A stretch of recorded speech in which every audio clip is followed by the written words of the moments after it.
Welcome, everyone, to the Firing the Man podcast. On today's episode, we are joined by e-commerce extraordinaire Pat Lum. Pat is the co-founder and president of AsteroidX, an Amazon-partnered agency that helps its clients dominate pay-per-click advertising. Over the past 5 years, Ken and I have worked with Pat and his team with great results and service. We also consider Pat a friend and well-respected member of the e-commerce community, which is why we are so excited to have him as a guest.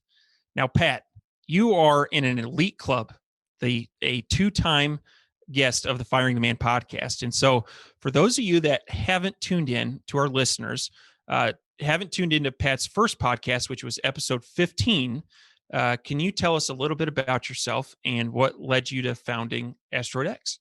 It is an absolute honor, gents. Thank you. And so that was 15, and this is 150, is it not? Yes. So Yes. okay, Yeah. so that's 10x. I was looking at the math. This is 10x. I'll see you on 1500. Hopefully sooner, but minimum we'll do 1500. Yeah, just thanks for having me, guys. It's awesome to hang out. And yeah, for those who haven't seen 15, I started as everybody is a regular start to your e-commerce career. I started dancing on the street for change. I was really in high school. I took up breakdancing. I don't think I've told you guys this before, but yeah. So I We've done was some good stuff. Yeah. This is all this is new. This is very old, but new at the same time. Yeah, I was a breakdancer in high school, and I just wanted to make a few extra bucks. So my friends and I started dancing on the street. And so as with any like marketing decision, you start to be like, okay, where can I get in front of the most number of people, the most relevant audience? And so we're here in Toronto, Canada, and we chose Yonge and Dundas Square, which is like Times Square. It's got the same billboards. It's got like the video billboards and stuff like that. Yeah, we just got annihilated. Absolutely terrible. We had 3 guys dancing, and we made $30 for 3 hours of work. So that's like $3 an hour or something like that. Like, it was just horrible. But it was a good lesson because we danced really well, but we didn't engage the audience at all. And people would just walk by the display. Even though the dancing was really good, it wasn't really about that. It was about like the initial engagement. And I think that's where I first sort of fell in love with the art of marketing, and just like attention and like commerce in general. It was just really interesting. And this is back when they had changed too, so the coins were just disgusting. And Canada has since discontinued the pennies, but we got a lot of pennies back then. It was gross. Yeah, and then we fixed it up and eventually worked that business up to about $300 a day. But our bodies were just getting destroyed dancing on a thin sheet of linoleum on concrete every week. And so we needed to do something with a bit more scale. Another one of our interests was fashion. So we took the proceeds and put it into an inventory order like that. So this is all we could think of to do at the time. And I didn't do any product research. We just did what we thought was cool. It was an accessory to keep your pants tapered at the bottom of the pant. We thought it was an interesting idea. And that failed as well to a large extent. And we just kept trying products. I went door to door selling products to retail stores. Yeah, and then eventually just stumbled on e-commerce, because again, it was in search of, I guess, more scale, more sophisticated modes of distribution. So you go literally from the street, which is like a localized, non-scalable form of distribution, to stores. Okay, a little bit better. At least they carry the product for you, and then you go online. And so that was sort of my gradual, over the course of several years, like progression into e-commerce. And so, I had some experience with crowdfunding. I raised $50,000 on Kickstarter in 20 days on one product. It just hit. Because, as David will tell you, like, some products will just be hits and you can't really explain why, just the market just makes them hits. But this one hit for whatever reason. It was touchscreen leather gloves in the winter on Kickstarter.com. It's a crowdfunding platform. And I raised $50,000 in 20 days. And I thought I was a genius, and I dropped out of school. I wasn't a genius. I just got lucky. But I took some of that, put it back in inventory, and then sort of, Kickstarter was a one-time cash infusion, which is a problem because you don't have predictable revenue every month. So I finally found Amazon, got turned on to Amazon, sold there, and yeah, and then just really fell in love with the marketing component of Amazon. That was about 5-6 years ago, and that's what I've been focused on ever since. And so now we manage about $13 million in ad spend on Amazon every year for hundreds of brands, team of over 25 folks, and just and having a good time. Cool. So Pat, I think we jump right into it. So last time we had you on, it was probably 2020. Now we're looking at 2022. This episode's going to air probably middle of November, right before the holiday shopping. And so, can you, at a high level or in the weeds, can you share with the audience what does the landscape look like for Amazon PPC in 2022? And how has that changed from last year or previous years? Like, are people measuring ACOS more? Are they looking at tacos? Like, what are the things that people should be focusing on? Yeah, and I'm always learning about this stuff all the time too. It's constantly evolving. I guess what I have to offer here is a weird position where we see hundreds of accounts and all of the data every month. So you can sort of start, if you squint, like start to come up with sort of aggregated um, views of trends. Right. So I think what we're seeing in general is that Amazon's ad platform is actually growing quite quickly. If you saw the results from the last sort of year on year from the last quarter, Facebook actually saw negative growth in terms of its ad platform. Google, pretty large but stagnant. Amazon grew 18% year on year, and it's now 14% of the total digital ad spend in the US. Like it's becoming a big deal. So with that, they're sort of in their sort of, a few years ago, I think it was very much in its infancy, an unsophisticated ad platform that saw pretty limited functionality, but good results because, the cost per click was lower.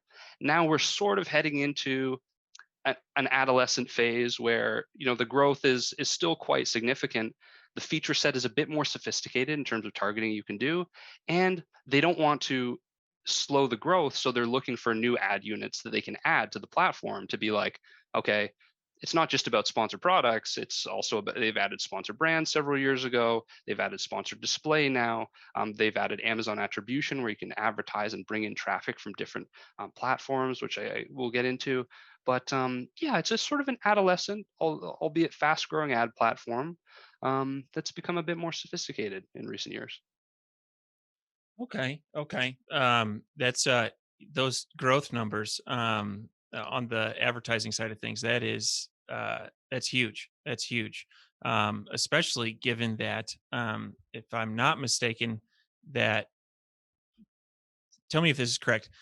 The advertising outpaced just the size of the Amazon platform in terms of like your FBA fees, your referral fees, kind of that physical inventory business. Is that right? Amazon, I don't know about that because I'm so tunnel vision on the ads, but they're very bullish on this department as a company. It's very high margin revenue for Amazon, and they don't have any financial incentive to stop building this department. Very Yeah. much the opposite.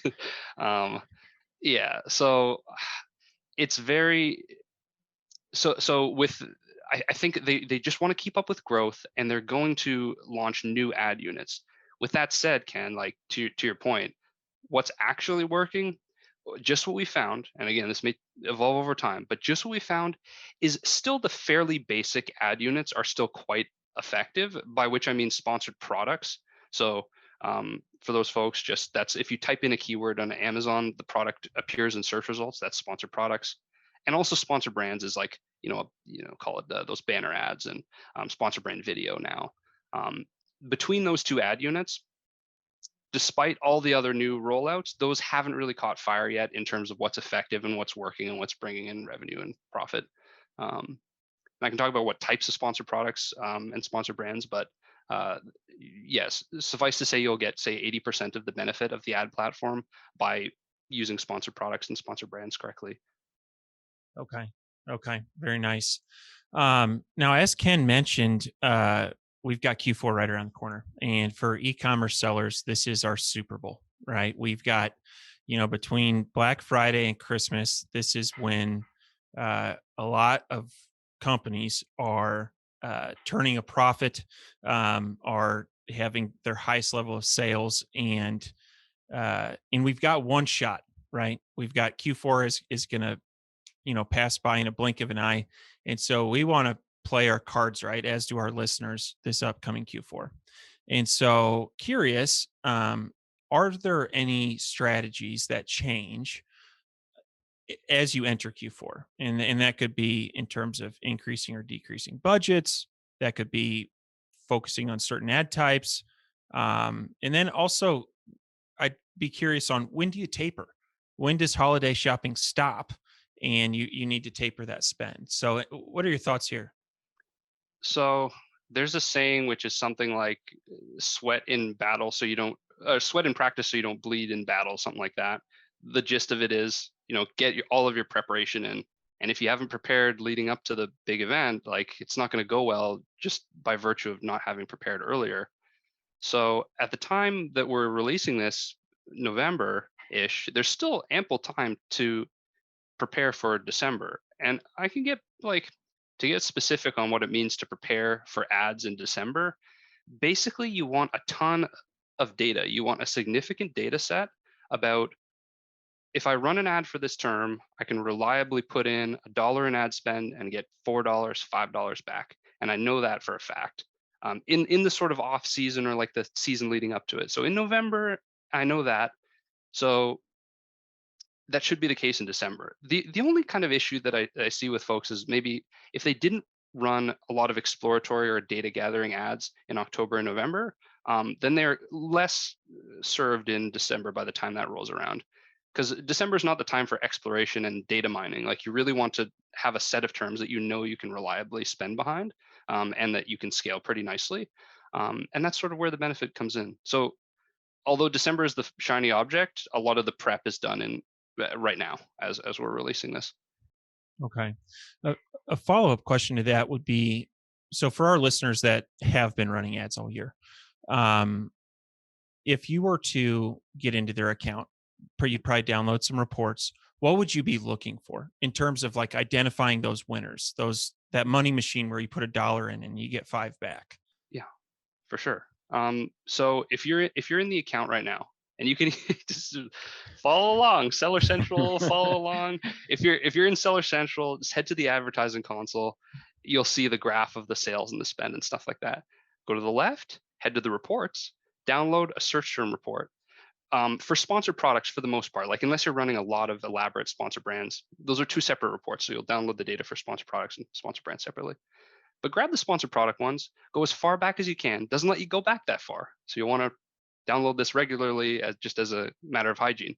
But you'll take as much data as you can, probably 60 days. You'll download it to your PC and just sort by 7-day total sales. So that'll give you all the terms that in descending order of how much revenue they got for you on the ads console for the last, say, 60 days.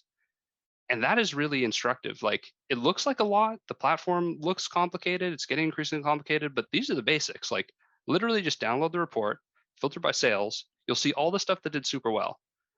Now, little caveat here, just because it got you a ton of sales doesn't mean that it performed in a profitable manner.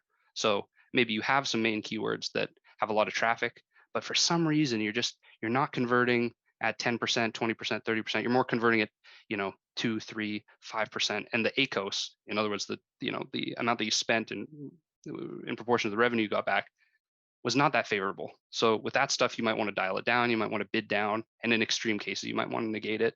But yeah, for the most part, it's really just about that search term report. Download it, and again, so like the 80-20, sort of the 20% of actions that produce the 80% of the results, run sponsored products and sponsor brands. Download a search term report, filter through it, and just analyze, right? Like, so on the upper sort of half of the search term iceberg, you'll see all the stuff that worked, but then on the bottom, you'll also see stuff that did not work at all in the period, but yet it spent money, and that's your money leaving your pocket. So what I would say is, just, you can find the stuff that works and accentuate it, but the other half of the search term report, the bottom 50%, are like all those terms that spent cash but didn't generate any revenue. And with those, you at least bid down, if not totally negate. right? There becomes a point where it's just insanity, where like you're like, I got 50 clicks for this thing and I didn't convert anybody. Like it must be my product in relation to this keyword. So at a certain point, it's just statistically unlikely that you'll get sales for those terms anymore. So it's fairly safe to shut it off, right?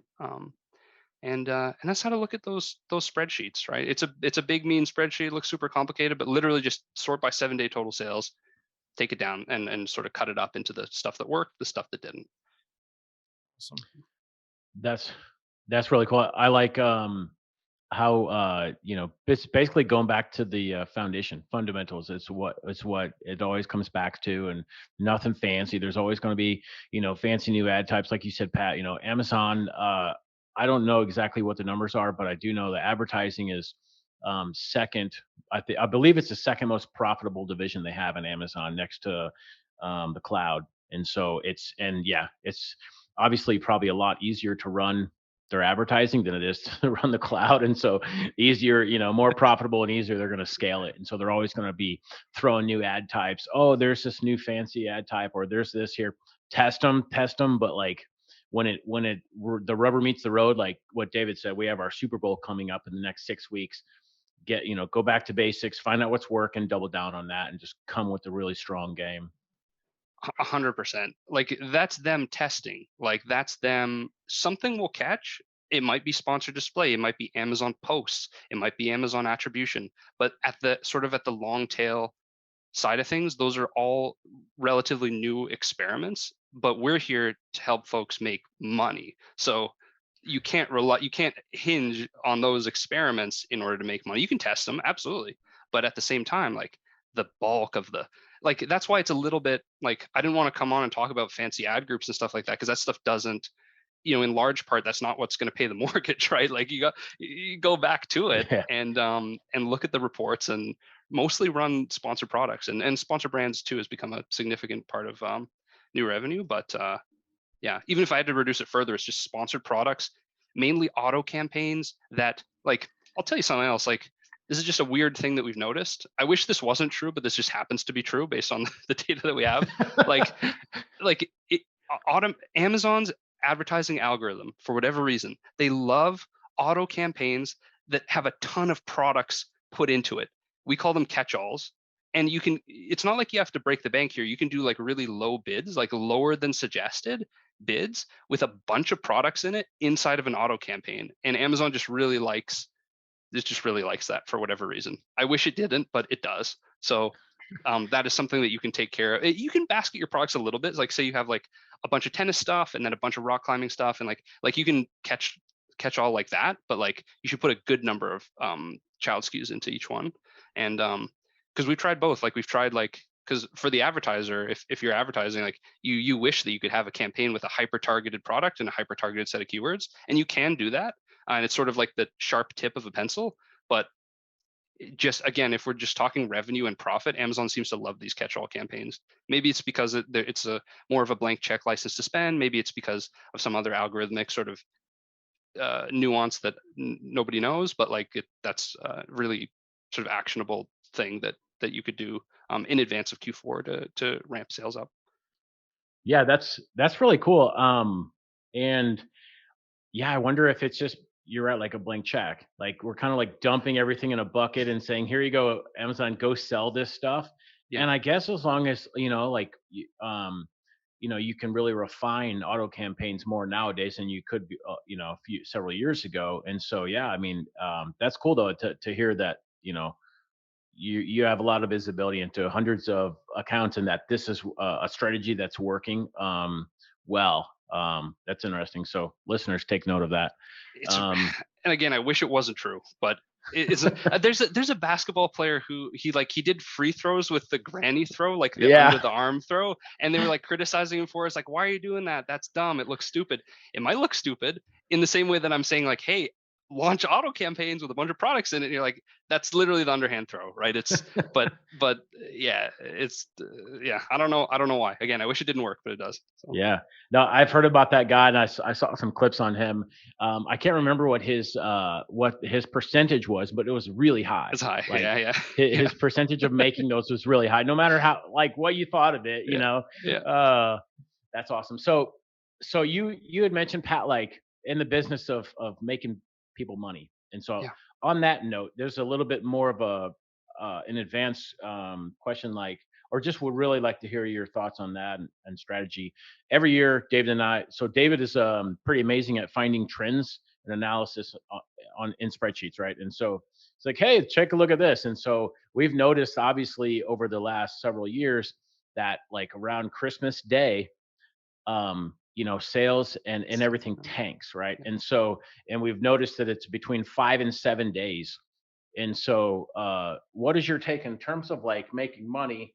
Do you recommend people kind of just shutting all of your ads down and just because they're not going to be profitable? Like, what is your advice there? Okay. Yes. Okay. I love the question. You asked something similar to this before, actually, and I think we never got to it, but like so it has a rhythm, and it's the same rhythm every year. So like I'm always shocked by the lack of sort of shopping activity through October and November, and it's always slower than you think. You're like, why isn't it here? Like, why isn't it here yet? So you go through that like kind of sort of sad, sort of trudge along phase, and then at some point and again later in December than I think usually, because there's so many last minute shoppers and so much last minute shopping activity going on, that somewhere like the last couple weeks of November look pretty similar to the first few weeks of December. Like November 15th to 30th looks pretty similar to December 1st to 15th. But then at some point in mid-December, the fire hydrant just gets uncorked and the thing starts ramping, right? So you're like, oh my goodness, like this is pretty wild. And it goes, Amazon would like to push it later and later each year, right? Their fulfillment networks are getting stronger and stronger. So the date at which the fire hydrant shuts off is getting later and later every year. I've noticed, if not even by like 12 hours a year.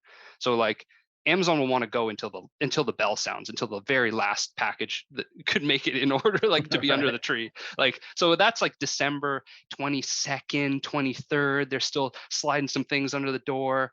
And then yes, to your point, there's a silence between Christmas and New Year's, and then as a bonus, if you're in supplements or fitness, that you'll see a January spike because of all the New Year's resolutions. But like if you're not in those areas, then it's going to be pretty quiet.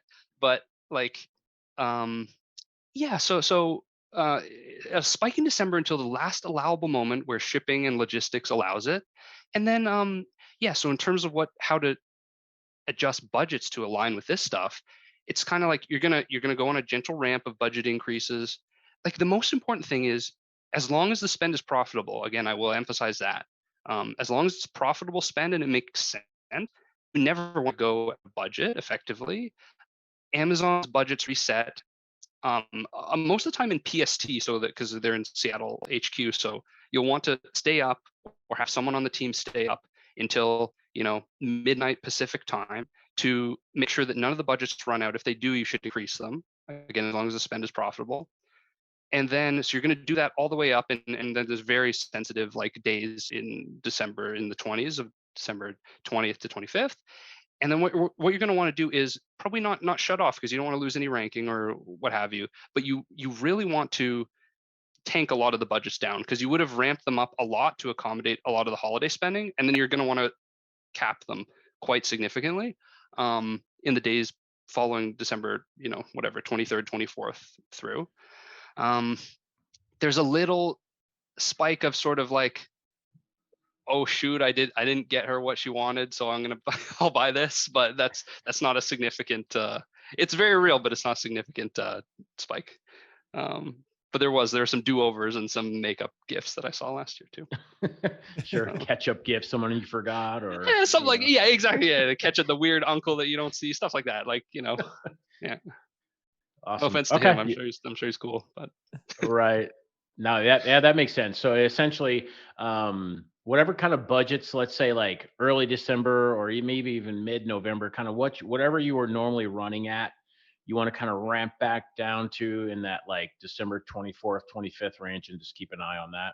You do, and well through to January, because Amazon will spend the budget if you make it available, but the spend will not be as efficient because there's more window shopping at that time, less buying intent. So you'll still blow through the budget, but the ACOS will be really bad. So you don't want really that to happen. And a tip on the holiday bidding stuff. Everyone and their mom who sells on Amazon. My mom doesn't sell on Amazon, but that'd be really cool. But everybody selling on Amazon is going to bid on like holiday gifts, Christmas shop, gifts, whatever. Just I wouldn't necessarily do those if your product doesn't have crazy mass appeal. I would just slice one layer below that and go like, holiday gifts for dad or for sister, for brother, the members of the family, um, hobbyists, like, presents for rock climbers, whatever it is. So you can still get that tailwind of those gift sort of traffic search volume, but you don't get bonked on the head with just like the crazy competitive bidding of just holiday gifts, broadly speaking. So that's an interesting like in between maneuver where you can get the holiday traffic without paying holiday premiums. Let's say like you launch a new product. Is there does your team like have because those keywords are probably going to be like very targeted for like a 2 to 4 week span. So Yeah. you use tools to go back and look at previous year's search terms, or how would you flush those out ahead of time? In the context of like a product launches specifically. Or let's just say tennis racket. We launched the tennis racket, in March of this year. We've never been through the holiday season, and so how would we get those keywords ahead of time? Oh, gotcha. Okay. So, and this goes for launches, but this also goes for just products in general. You probably want to avoid overwhelm and overspending. You probably want a core of like 10 to 15 keywords that is like the target basket. And there probably aren't the largest keywords in your niche. They're probably, again, maybe a step down from that, a bit more long tail, 10 to 15. And effectively just go after those. I would pretty much put the blinders on and bid up on those, track your ranking for those terms specifically, have those rankings in the listing as well. And if you can, as a bonus, like we don't do this yet, but I'm considering it, probably driving some external traffic to Amazon for those terms is going to be an interesting part of launch strategies going forward. I think Amazon's going to like some external traffic coming in. Ken and I often talk about dollars as little soldiers. And we ask the question, where do we put these little soldiers to where they can go out and come back with more soldiers? And so, as it relates to putting our dollars to work, we have a lot of options. Probably have more options than we have dollars. And so you have to make a decision. Do I spend on PPC? Do I spend on a new product launch? Do I spend on social media? And the list kind of goes on and on and on. And so, curious what your thoughts are on coming up with an appropriate amount of spend for PPC. Yeah. And we may look at like a particular, like a tacos, or any rules of thumb you have would be helpful, I think, to us and the audience. I think the punchline to this is just like the better the product is, like just for the end customer, the easier everything else is going to be. Like, although we are like a marketing company, that's our specialty, we can't fix bad products, or even we can't fix mediocre products.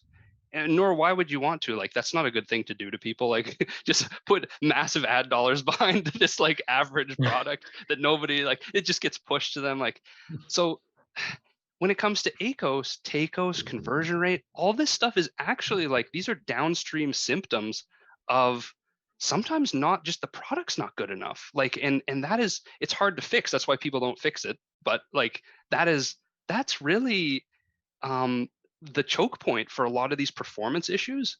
And then, okay, so maybe you have a great product, and then maybe you have an issue with the listing, like the way you're presenting it, like you're not explaining it properly.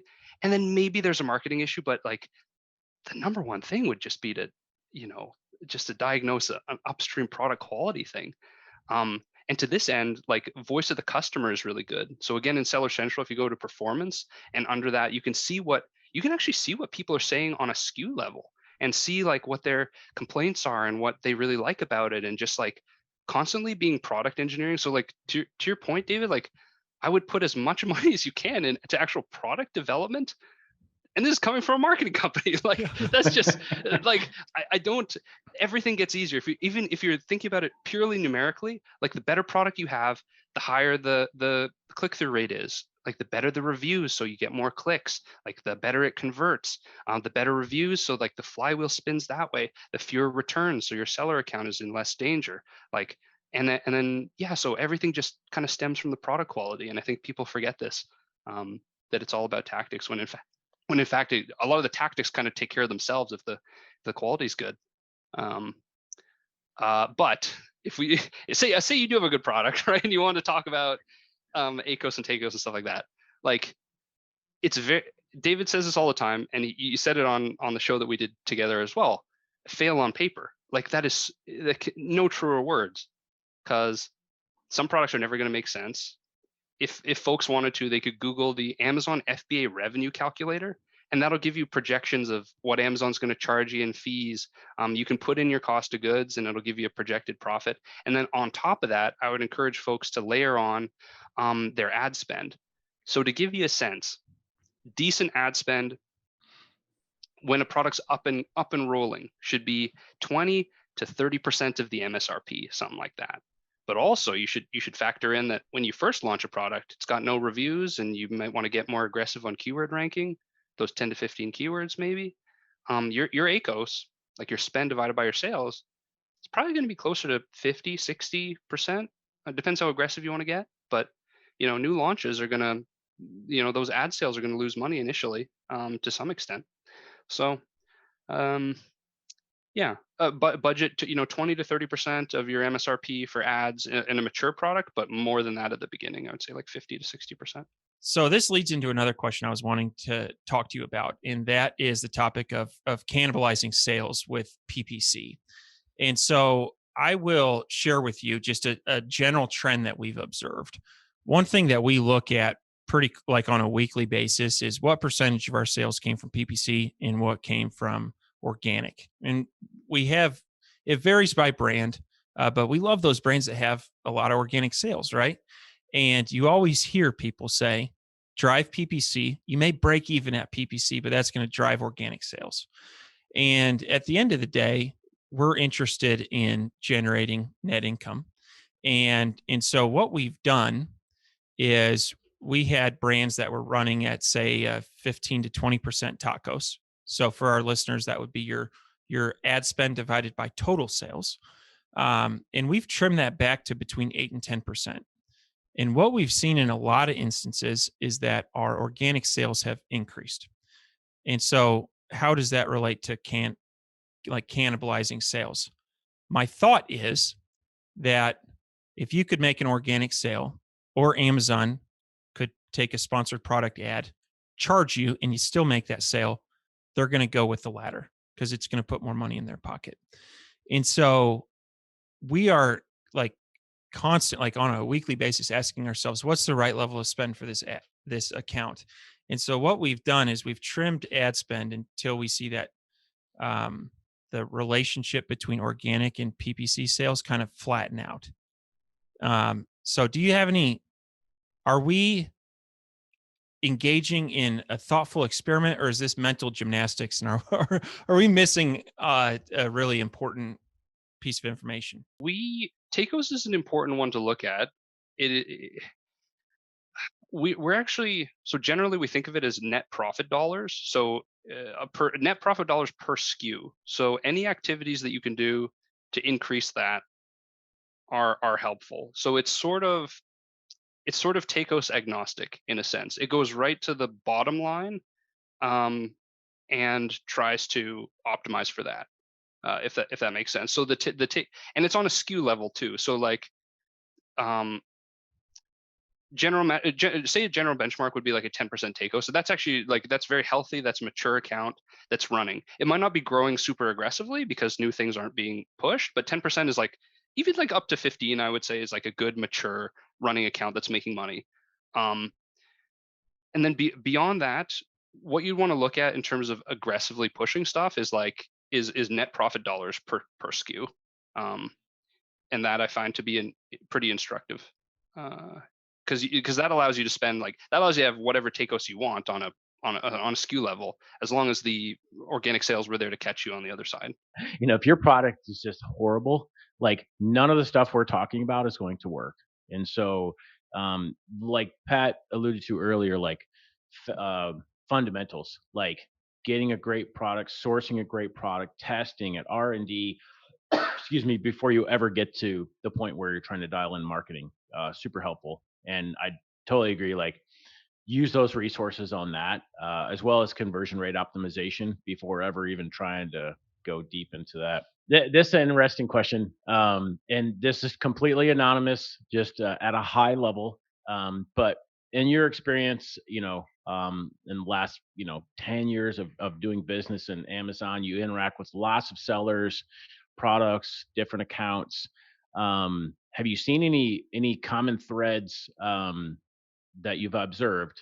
And there'll be two answers. One, A, the top 20%, like who's crushing it, and B, the turds, like what doesn't work. It's a great point you just made in regards to the product. Like the great product is the prerequisite. That's the ticket to entry. So it never wavers. And so just for folks that, if you have a 3.5-star average, a 4-star average, you don't have to do sponsored display right now, right? Like you just fix up the house a little bit and get, and you'll be much happier in the long term. I guess it's the issue is like, you can run a sponsored display ad now, but you can't talk to your supplier and get the issues fixed and analyze the customer complaints and do that all in 30 seconds. Like it's just work, right? But that's what it takes. In terms of, okay, so I spent a lot of time this past year looking at 6-figure brands versus 7-figure brands, because there's an interesting like gap between them. There's a few things that 6-figure brands are, even backing up a second, like why is it important to go from 6 to 7 figures? The reason, in my estimation, is that most sellers are actually not making a lot of money, like actual profit, running a 6-figure Amazon business. After FBA fees, cost of goods, advertising, it's just not that much.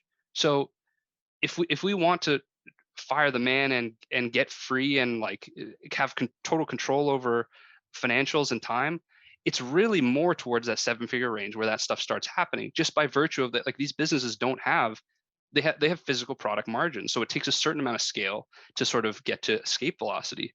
So it's important, like it's an imperative to get to 7, at least, right? Like that's a good place to be.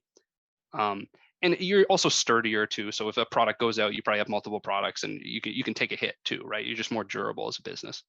So if we agree that it's important to go from 6 to 7, the question is how. And I think the first thing is like, to go from 6 to 7, like you start to have to stop being like an owner operator and doing everything yourself. You have to write down some SOPs, Google Docs or Asana. Just don't make it complicated. Just wherever you want to write down instructions for the stuff that you're doing every day. Take it and give it to your team. And it doesn't have to be expensive, right? You think delegation may have to be expensive, but you can find some folks on Upwork or get an agency or just get your nephew to help you out on weekends. Like it can be flexible like that. So you just start getting stuff off your plate and start documenting things. The second thing is like the biggest sellers I've found, I have never seen, an enormous seller, like I'm talking like 10 million plus, that didn't have a ton of products. This is another sort of basic truth that people seem to ignore, is like, I call it the many fishhooks theory. Like you're going to have to just launch a ton of stuff in order to scale revenue on Amazon. Don't think that you're going to have 5 products and they're all going to be hits. That's just not the case. Like 1 to 4 to 1 in 5 products will be a hit and carry a lot of revenue in for you.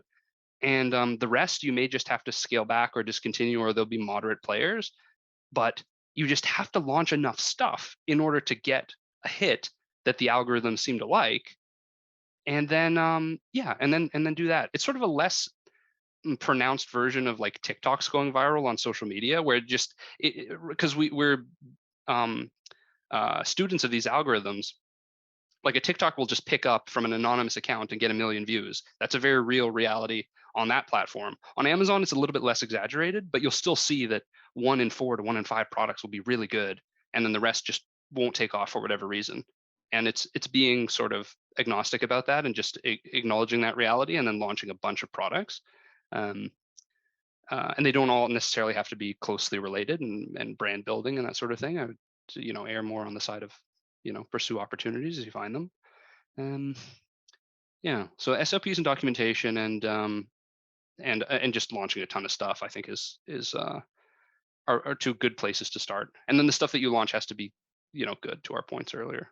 Pat, one thing you said that I definitely agree with is getting stuff off your plate, and kind of getting out of the mindset of an owner operator. When I look at my business, the first one I started, there's several inflection points, either where something went really well or something went very badly. One of the first inflection points that I had was when I hired AsteroidX. I remember talking to Ken. Ken was the one that recommended them, or recommended you guys. And he said, "What are you doing for PPC?" And I said, "I self-manage it. I'm really good at spreadsheets. I'm a CPA." And he was like, "Well, how are you doing? Are you profitable?" And I was like, "No, I'm not." And what it made me realize was you can be really good at spreadsheets and not good at PPC. They're two different skill sets. One may help with the other, but and that was something that, if you look at my revenue and income, that was a big inflection point early on. And so, can you tell us more about AsteroidX, the services that you provide, and the typical customer that would be a good fit for AsteroidX? Yeah, it's, again, because we're an advertising company, so we can't fix the product. So that part is on the brands to bring. Um, we just recently saw, like, and again, results not typical, but we saw a $0 to $20,000 a month revenue increase. This is total revenue, in about 45 days, just because the product was so good. Like, there's more shoppers on Amazon than ever, and so it's an interesting opportunity for that reason. But it's based on product, and the whole door hinges on product. It's a small hinge that moves a big door. Um, and so, yeah, in terms of our work, like, we're Amazon advertising specialists. It's all we do, and that's all we've been doing for, gosh, about 6 years now, 6, 7 years. Because it is one of those, once you have a good product, it's a very powerful point of leverage to scale an Amazon business. It's pretty much what. Um, yeah. I'm just curious, for you guys, like, what were some of the other inflection points that you've found in your sort of journey so far? So Sure. going from self-managing PPC to hiring somebody, I would say, but the one before that was just hiring somebody to take 10 hours of work off of my plate a week, having one VA. That was huge, especially because I was working a full-time job. And so I could give an hour of instruction and have 10 hours of work completed. And that was another one. I would also say, like, hiring in areas of that I was weak, and I knew I was weak. Photoshop is an example of this. I spent 2 complete weekends, like 12-hour days, trying to learn Photoshop. At the end of those 2 weekends, I was still not great at Photoshop. And so I think, like, a lot around team building. And then I would also say brand registry was one, where getting a trademark, it was a pain, but that we saw our conversion rate go up quite a bit from that. And I would say most recently it's been international expansion. Uh, However, you'll need to check back with me in a year, and I'll tell you which ones we really really like and which ones we don't. Yeah. If you ask me today, like, as I sit here recording this, I'm a huge fan of Canada.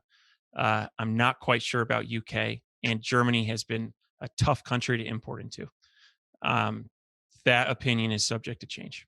I've got a couple that David did not hit on. One would be, and these I'll give two. One is like a revenue jump, and the second one is like a time take back. Like, I got more of my time, which is happiness, and I'm able to work on a higher level stuff. So I would say, whenever we hired an operations manager to manage. I think we were at 10. I think we were at either 8 or 10 employees at the time, and so David and I were like, we were split. Each had 4 or 5 direct reports, and we hired an operations manager who kind of took that role, and so it freed up a ton of time. And so that was not a revenue spike, but a time. I got a lot of time back. And then another, I would say, is having mature processes. And this goes hand in hand with saying no. And so I think over time, um, uh, I have shiny object syndrome. I love software. I love like cool shit. And so over time, I think I'm getting better at taking all, cause the marketers of the world, the Pats and everybody are throwing all this stuff at us. Oh, these shiny, right. And so like, you have to be really good at like testing some things, figuring out what actually works and then implementing that. And so like, I've got a stack of stuff here. Anytime I go to like a conference or something, you're getting all this stuff and then whittling it down to like what can you plug in and make work right away that will help your business. I think that's something that you can develop over time. I'm still not the best at it. I'm getting good. And I would say like mature processes that really help spiked revenue quite a bit. It's like, hey, just do more of what's working and create processes for it and then repeat that.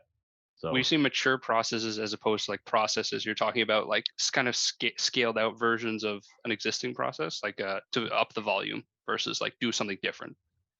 yeah, to put it into a more context, like say you developed a process on a Google Doc, 6 months ago, and then you wait 6 months, you go back in, and then you write it and update it and refine it to what's working now, and then do that a couple of times. And by the third time you do that, that's a pretty mature process that you've ran through the ringer several times. And so, I would also add to that mature processes is if you were to give that SOP to somebody in your company that has no previous experience, um, all the questions that they have as they're going through it identifies the holes you have. And if they can go through it start to finish with no previous experience, then you've got a good process. And ultimately, that's what you want, right? Like employee A is out sick, employee B, we need you to fill in. Here's exactly what to do. And so, it's an ever evolving process. And honestly, hiring an operations manager has been key for us to get that off the ground. So Do you guys like video walkthroughs for SOP? This is my partner and I disagree about this because he's like, if we write down text, it's more scalable because you can change text really quickly, and if the text is concise, somebody could run the SOP. But I've more been a fan of like images and video, but it's very hard to change after the fact. my opinion is a video is better than nothing. And we have a lot of people in our company that will make a Loom video or screen recording, whatever you use. But if you ask them to sit down and take screenshots and write out everything, it's just not going to get done or not going to get done in time. And so I think Loom videos are a good thing. You can also outsource this where you have a Loom video, give it to somebody, then they take the screenshots and then type up the text. And so, but I think a process is better than no process. yeah, I would just follow up that with I think a mature process is like typed out and refined over time. Whereas a video, like David said, if you have nothing, have your team, write down the 10 tasks they do and just go create a 2 to 5 minute video for it. They can do that in an hour, and then at least you're out of the gate with something. Yeah. But you can't, you're not going to have a video editor like edit videos or, in the space we're in, like softwares are constantly changing. Amazon's software constantly change. Every time I log in, there's a new dashboard, there's a new thing here. And so screenshots and videos over time, they're going to be, legacy. One question I want to get into before we get into the fire round is, Pat, you invited us to be a guest on your podcast. And you got a lot of great content. Pat Lum is the handle on YouTube, and I'd encourage our audience to go check it out. But one of the things that when we were done recording, I asked Ken, hey, did you notice anything different about Pat? And one thing that we've noticed just through Zoom is that from a physical standpoint, you have changed. You have made incredible progress. Look like you've put on a lot of muscle, and just I know that doesn't just happen. And about 2 years ago, we had a conversation. You were doing a program called 75 Hard. And so can you talk about this process, this transformation, and what areas in your life have you seen the benefit? And then also kind of speak to the entrepreneurs that say, and I've been this person a lot of times, who say, I'm super busy building a business. I don't have time to exercise. So give us your thoughts on this. We've all been there. We've all been that person at various points. So there's no shame in it at all. So I think, okay, so 75 Hard I've done a few times. It's a program by Andy Frisella, who's actually an e-commerce entrepreneur as well. He has a supplement company. I believe they have over $100 million run rate, and he's put out just a challenge, just a general issue challenge to build discipline in folks. And so it's 5 simple tasks. So it's 2 workouts every day. Each workout is 45 minutes. One of them has to be outdoors. One of them is outdoors to show you that it's okay to work out in the rain. Nothing bad's going to happen to you, kind of thing. Right. Stick to a diet. So this could be any diet that you choose. For me personally, in the last round, I used something called the Perfect Health Diet, which is from some Harvard researchers. You can look that up. But you got to stick to the diet strictly. There's no cheat meals. So there's no chocolate, no candy, no sugar, no fried foods, nothing like that. No alcohol also. A progress picture a day, which has the psychological effect of sort of visually tracking progress. And you have a sweet before and after too, if you on day 1 versus day 75. 10 pages of reading from a nonfiction book. So for me, I read business books or marketing books or whatever, but you could read just anything as long as it's nonfiction. And then there's one more I know I'm missing here. Is that all right? A gallon of water a day. So this is what I have for that. This is a 2-liter bottle. I'll drink 2 of these a day. And the thing is, I still have this bottle. The stuff sticks. Like after it ends, are you going to start actively dehydrating yourself based on what you're used to? No, absolutely not. Like, so the stuff sticks. And just in terms of general fitness, if people are familiar with like bulk and cut cycles, this is great for a cut. So it's great for lowering body fat percentage while retaining the muscle that you have. And then for bulking, I'll use just Google strong lifts 5x5. Again, if you just talk about the basics, like this is a program that focuses on basic compound lifts. So deadlifts and barbell rows, presses, bench press. Like I think there's about probably 5 exercises in this thing. And you do 3 of them in a workout and that's it. Right. But that gets, because they're compounds and they focus on large parts of the body with barbells, it's simple as that. Right. So those are my 2 sort of fitness, I guess, frameworks. One for the bulk and one for the cut. And I've probably as like in my early 20s, I probably, I was about maybe 145 to 150 pounds. And now I'm about 185 maybe. To set the stage to the listeners who's not on our YouTube. Well, for one, go to YouTube and watch this. But for 2, I'll paint a picture. The last time we were on a Zoom call with Pat, after the call, David said, "Hey Ken, did you notice anything different about Pat?" And I said, "Yeah, Pat looks like a linebacker now." And so 145 to 185. That's a pretty good jump, man. That's awesome. Congrats. We talk about ROAS, return on ad spend. What's been your ROAT, return on training, in terms of energy level, business?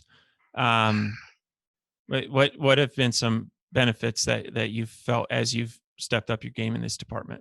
One thing that's taught me is that there's always extra time in the day. Now, I don't have kids yet, right? I want them, but I don't have them yet. You guys tell me better. But like, it seems like, the day is full. It couldn't possibly get any fuller. And then I imagine you have kids, and then you got to take care of that, and you still manage to get everything done. So it just goes to show that, there's enough time in the day for everything.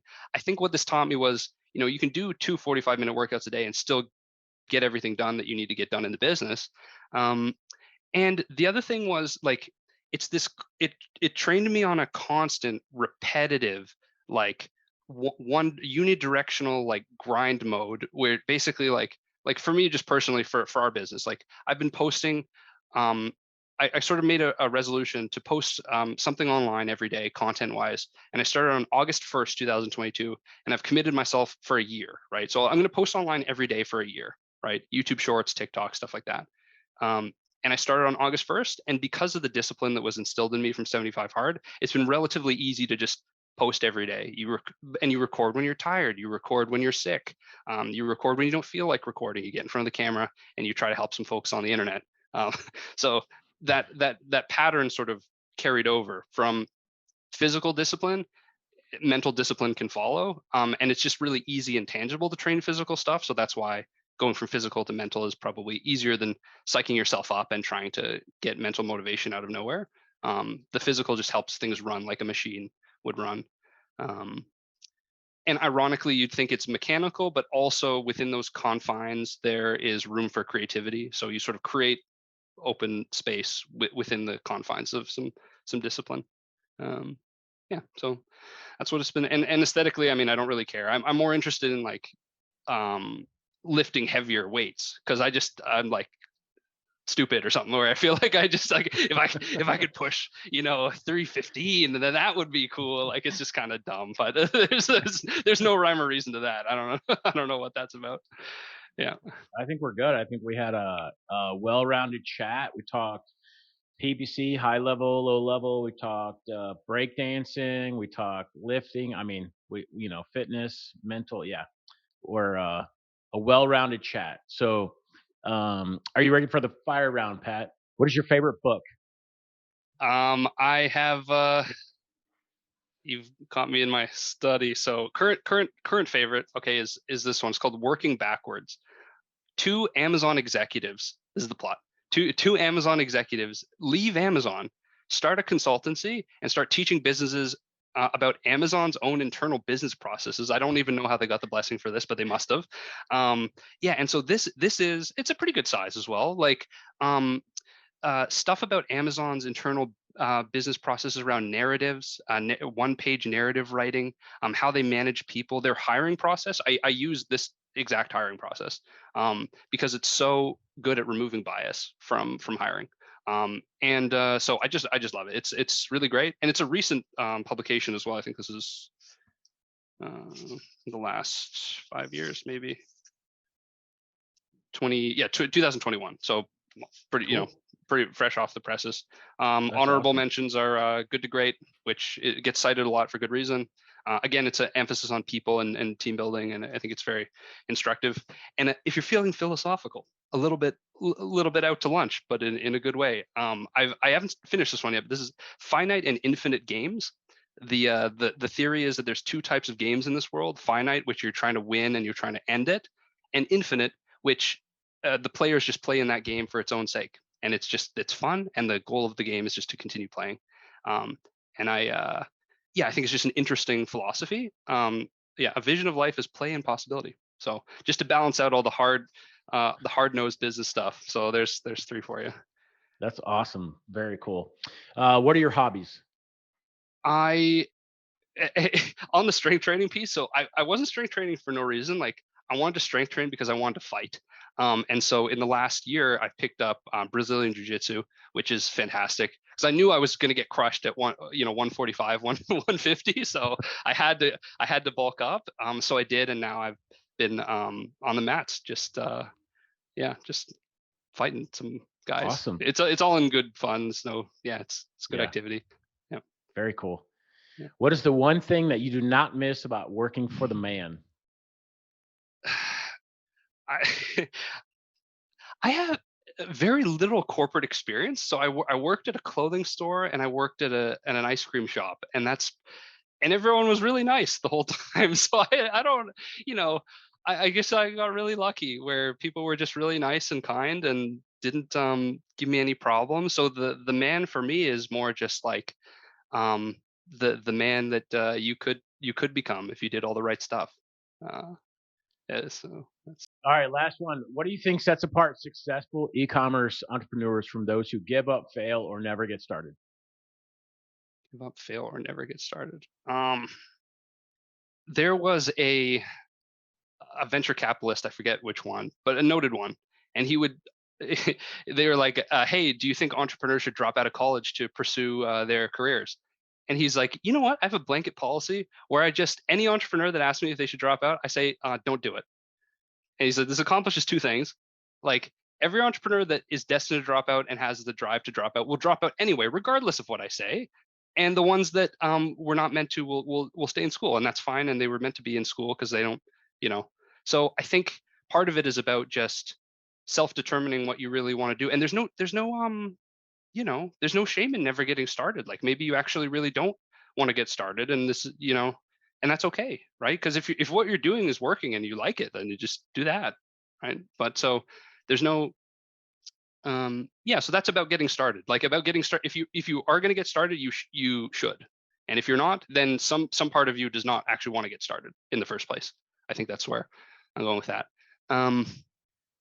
And for those starting on the e-commerce track, don't spend a lot on your first product. Do some market research, and ultimately just have a good product that people love, because the rest is just like bells and whistles, right? So, Pat, want to thank you for being a second-time guest on the Firing the Man podcast. This has been a lot of fun and conversation I've really enjoyed.